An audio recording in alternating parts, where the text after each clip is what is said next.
Hey there, happy Sunday. Hope you're doing well. We are very refreshed from our little weekend Thanksgiving break. So, Charlie and I are just hanging out and enjoying the sunshine today. This is a for whoever needs to hear this reading. This reading is not tied to any zodiac sign.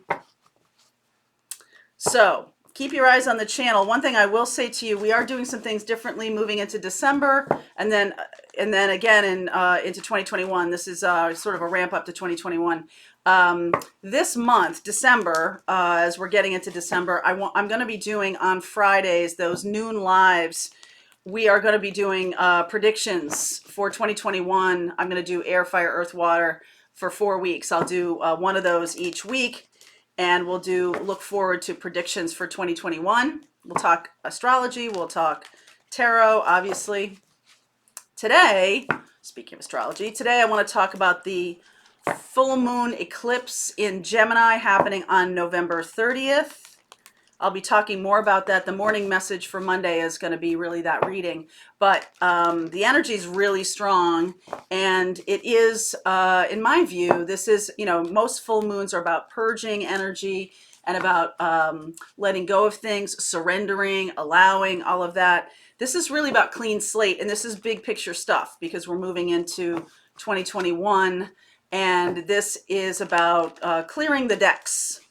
All right, so clearing the decks, saying goodbye to things, people, stuff, situations, any kind of toxicity, any kind of, it doesn't even have to be toxic. It's just something that needs to fall away from your life, just allowing it to do so.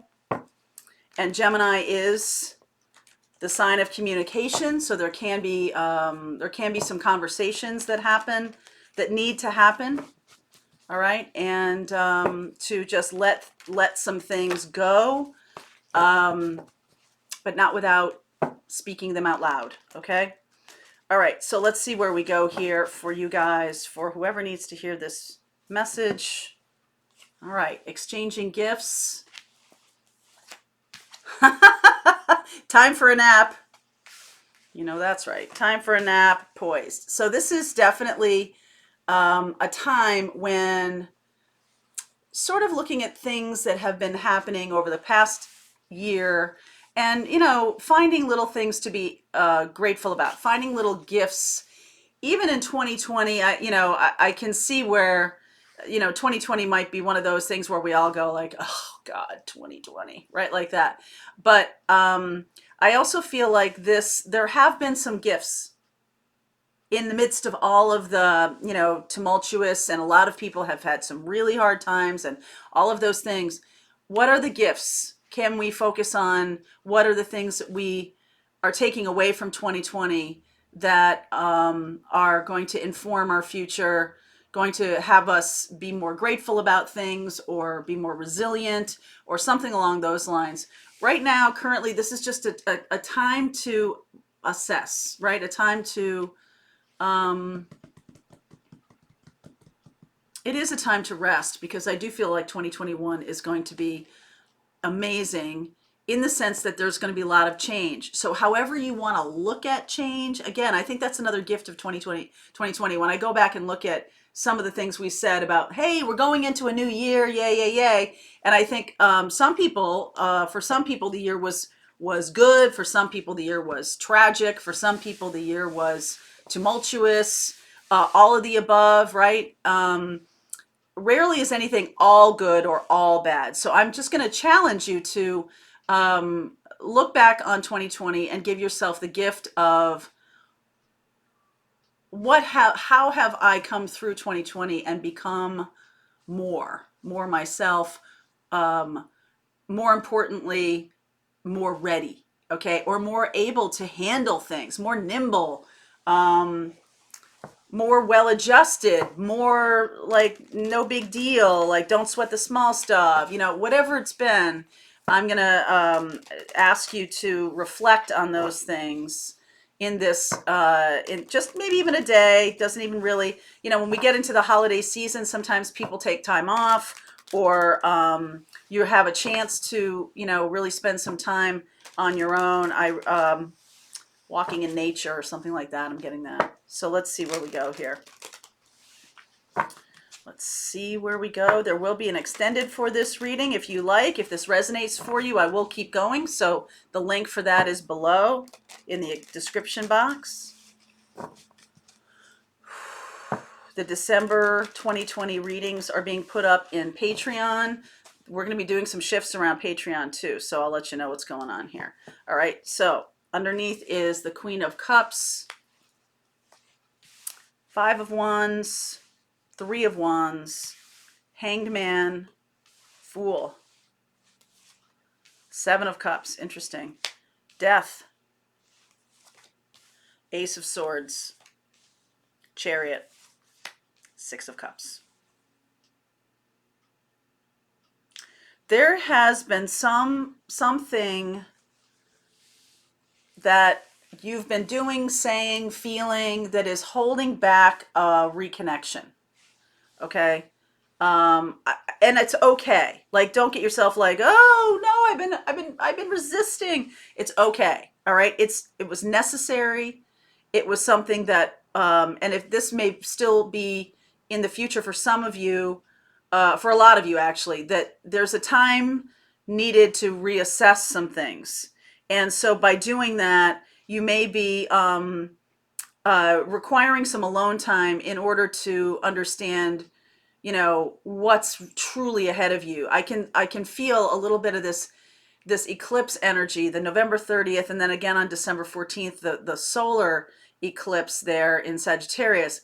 I can feel this kind of like 2-week period where things are formulating or things are unclear, things are not as they seem. Okay, and that's interesting for an air sign and a fire sign, but I'm definitely feeling like there's kind of this moment in time when manifesting is going to become really important. And for example, like if you're wanting to come out of the gates in 2021 and really be focused on your own business or be focused on something that is yours, I feel like you really want to spend some time just sort of daydreaming about it. Okay. I spent some time this morning daydreaming about the house I want and what I want in it and what I want it to feel like and everything like that. And I just felt like transported into that moment in time when I could see myself sort of walking around in the house and being like, oh, I love that. Oh my goodness, I forgot I did this. Oh my God, that's fantastic. Right? Like, I can see myself doing that. So regardless of what other people are doing, saying, this is going to be a time to really focus on yourself. Focus on what do you need to create for yourself, okay? So other people, Five of Wands and Three of Wands, you kind of have your back to them, all right? You have your back to everybody else's opinions right now, all right? And you're really just holding yourself up and being like, okay, I'm just going to cocoon myself a little bit. I'm going to get quiet. I'm going to, stay in my house, or I'm going to, over the course of maybe not all of December, but maybe a couple of days or a week or something like that, and just be reflective. And this is really a time to create that clean slate, the full moon, creating the clean slate. So allowing the things to fall away so that in the new moon of Sagittarius, you really can take, you Sagittarius know this, you take that archer bow and you shoot your arrow toward exactly what you want. So that's really going to become important right now. And I feel like this Seven of Cups is more about like fantasy and how do I move forward? What are all the things I'm looking to create? The Fool is someone who's like, clean slate, man. And the Fool is looking right at the Queen of Cups. What is your heart's desire? Okay. And when you do this, there are going to things that are going to fall away. There are things that are going to leave you behind, or you're going to leave them behind, or something like that. And I feel like the truth of this, the Ace of Swords, the more honest you can be with yourself. Because, I mean, it's amazing to me the capacity we have to lie to ourselves. I mean, like, what's the point of that? I mean, the point of it is, I guess, is to make yourself feel better or to make yourself feel something. And for those of you who have kind of cut off your feelings because, like, I don't want to feel anymore. This year has been just too over the top for me.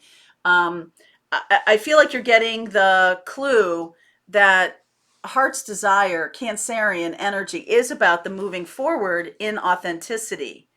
Okay, so it's very much a nurturing energy. This is very Cancerian to me. Very beautiful energy of mother love and nurturing. You might, if your mother has passed away, even you might want to do a little connection with her. Um, as a guide, someone who can guide you. I think that's a really important thing.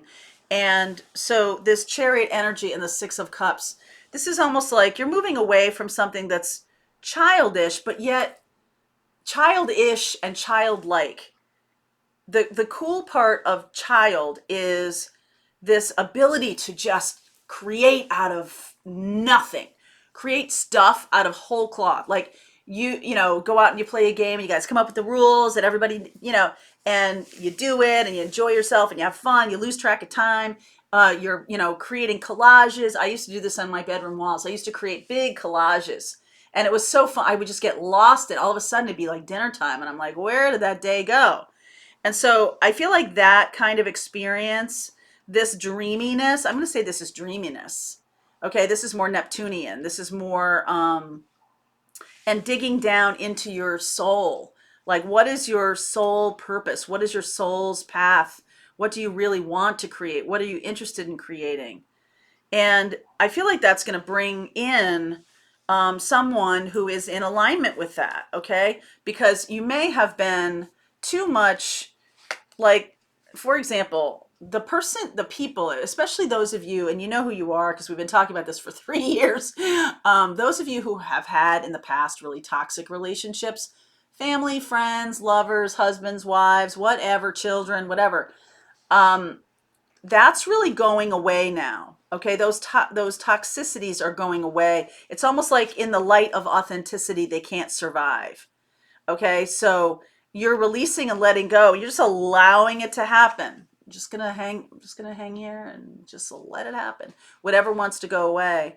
And so now, sometimes when you've only had toxic relationships or you've only had this experience, sometimes it's hard to create stuff out of whole cloth, right? It's hard to create something that you don't have any experience with. That's how you know you're thinking.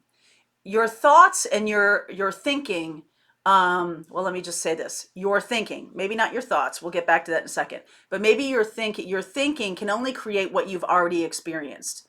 If you're in meditation, if you're in this place where you're connecting to the universal unconscious, that's where new stuff exists. So if you've only ever um, lived in, a house that had a living room and a kitchen and a bedroom, and you may have a hard time envisioning, like, well, what else is there, like, I don't know. And the weight, or I've only been dealing with toxic partners, so what else is there? What else does it feel like? How would it feel to even have somebody very different? If you're used to, hard charging CEO types, what would it feel like to be dating someone who was artistic and creative and more spur of the moment, more spontaneous? What would that even feel like? It could be a very foreign concept to you. So that's why meditation and that's why tapping into the universal unconscious is so important, because our thoughts are geared to our brain. So I'm going to give you kind of a methodology here. So thoughts in terms of thinking are tied to our brain and our existing experience. Everything from the past. What have we experienced? Everything from the past.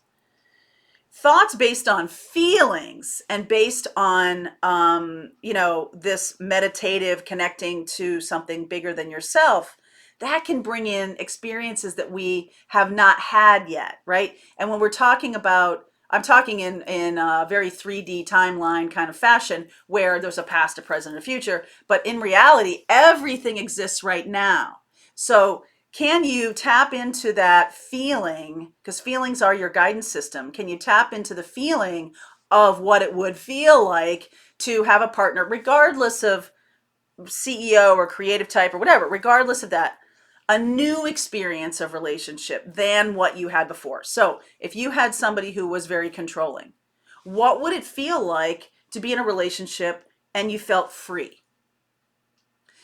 If you had a job that was always you were very micromanaged all the time, what would it feel like to have a job or a career where you had the reins, where you could drive it wherever you wanted to go, right? Like, what would that feel like? And I'm challenging you to do that, because a lot of times when we think we're manifesting out of our thinking. And that it can be very limiting, and it can also be a little bit stifling, same thing. But it's also, is that really what you want to create, the same damn thing? Do you really want to manifest the same damn thing? Okay, I don't think so. I think what this is I'm looking deep into my heart. I'm looking deep. Scorpio is my desires. Things you hide from other people. What do you deeply desire? It's okay, right? It's like, who cares what they think? It's okay to deeply go into that space of what it is you want to create. I see Cancer, Pisces, Scorpio here. Let me clarify the Six of Cups, please.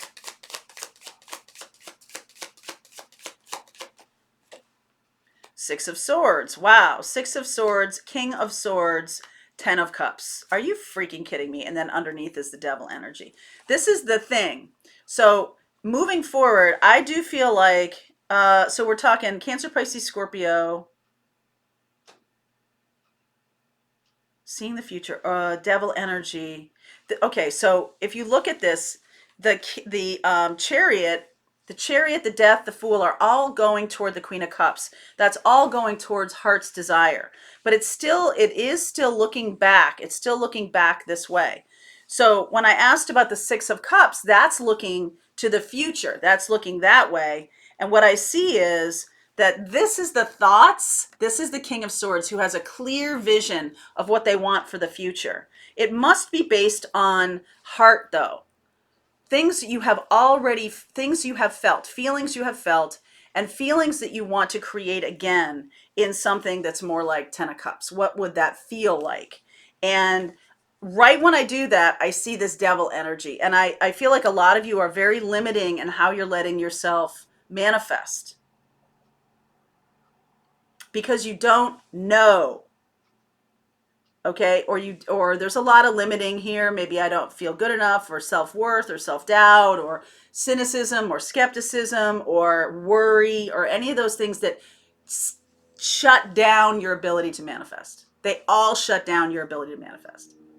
I can't do this. This isn't for me. I don't know what I'm doing. Am I doing it right? All these things, boom. I don't remember as a, and I definitely would, when I was a kid, running around with those games, playing the stuff that we all made up. And we made up rules.